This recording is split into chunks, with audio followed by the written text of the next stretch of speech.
and it's called Man in a Bar. You see, I've been here a long time now, and though the work I came for was years ago finished, it is an easy country to stay on in. I've got used to the way of certain things here. They can be absurdly irritating at times, but I get on quite well, really quite well with the people, and then they take you for granted. And there's the sun and the night air in summer. There are the southern roses. I am at ease in these frequented ruins, and here at least I have my place as exile. Oh, I hear quite often from people at home. Sometimes old friends come out here. I know the place well, and I'm glad to prove of use. I like to see them, but many have married now, and with others I talk only of that small time so long ago when we knew each other. Everyone growing old grows old with different ruins, different memories, different deaths to recall at the sudden sad hour when, having talked too quickly, each falls silent. I've become rather lazy about new people, and no, I suppose nothing stops me returning. Though my brother's family has left, I've nowhere to go where I could stay with ease. I could buy a ticket between Thursday and Friday, as they say. There's nothing to keep me except what I create. To go home.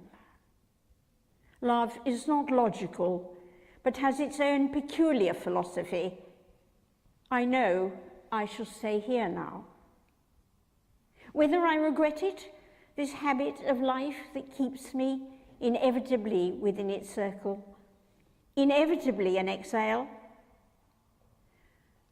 Towards the end of the season, when visitors go back to their cooler lands, when sometimes I have an amusing letter from one reaching home who finds the garden full of young fruit, goes picnics with friends I once went with, I, in the splendid south, could break my heart with longing.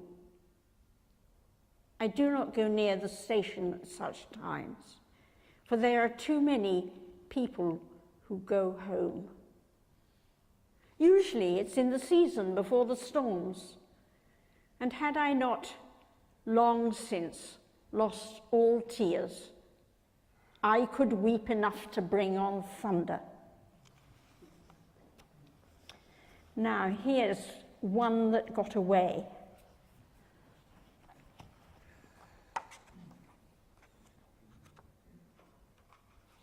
This little old lady I meet has nothing to do with poetry. Coming home late from work, I pass her, say once a week, maybe it's a Thursday. She is entirely dressed in red, not garish though, not bizarre or fancy, and not at all a tramp. Tiny, smart and silvered, she's still pretty. I'm going home from work and she is coming from goodness knows what. Pub, dustbins, cleaning, no knowing, and I couldn't ask her. She has nothing to do with poetry and she has nothing to do with sociology.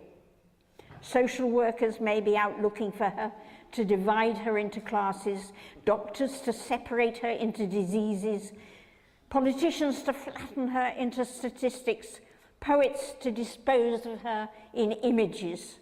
She's not to do with any of that. I did ask her once, "You all right, Duck?" First time I came on her, sat on a low church wall. Surprised she seemed, as if she wouldn't be all right. She has nothing to do with horror stories or signs of the times. I'm not going to tell you anything more about her.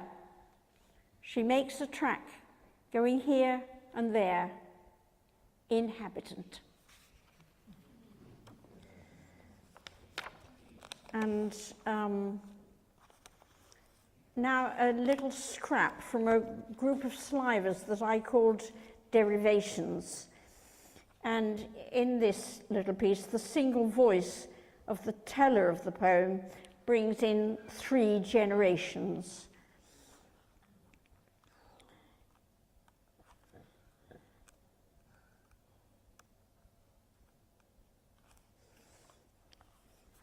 It's called Watching a Child Watching a Witch. Don't think it won't come to you. Groping in bags on the pavement outside the shop, tipping everything out to desperately find the 3 times replaced purse, key, glove. But think this also. She may once have been, as now you are, an image of youth, a sweet, fresh, hopeful, stamped on some old haggish, wandering gaze.